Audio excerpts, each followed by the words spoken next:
তিনি সার খাতুনের সঙ্গে লামছগো তিনি সার খাতুনের সঙ্গে খাবে খোকে লামছগো হুয়াগ্রা আয়ুক লোক মাথা লং লে স্যার, আপনি তো চরিলাম বিধানসভায় জয়লাভ করেছেন। প্রথম কোন কোন বিষয়গুলিকে আপনি বিধানসভায় উত্থাপন করবেন?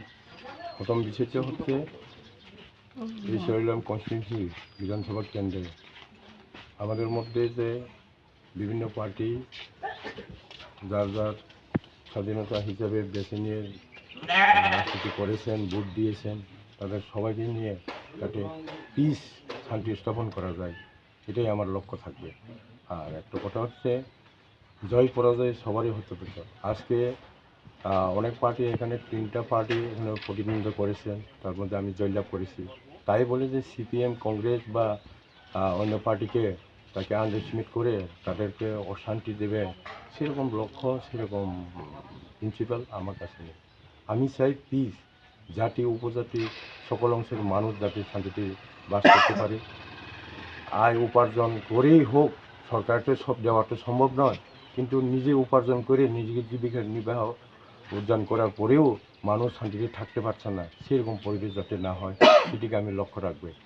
আর বিধানসভাতে এলাকার কি সমস্যা সে নিয়ে আসা, আমি তো নতুন নিউলি ইলেক্টেড মেম্বার, হ্যাঁ, আমার কি কি বিষয়গুলি নিয়ে আলোচনা হবে না হয়, এলাকার নেতৃত্বের সঙ্গে কথাবার্তা বলে, কি জাতি, কি উপজাতি, কি মুসলিম সম্প্রদায়, কি মণিপুরী সম্প্রদায়, আমার এখানে তো অনেক সম্প্রদায়ের লোক আছে, তাদের সঙ্গে কথা বলে মানে এটা দাবিগুলি সমস্যার সমাধানের জন্য মানে উত্থাপন করা হবে। চরিলামবাসীর উদ্দেশ্যে আপনার বার্তা, সবাই শান্তি সম্প্রীতি বজায় রেখে মেইন হচ্ছে আমার piece, piece brigade, piece brigade, piece, violence brigade, violence আমি কোনো দিন চাই না।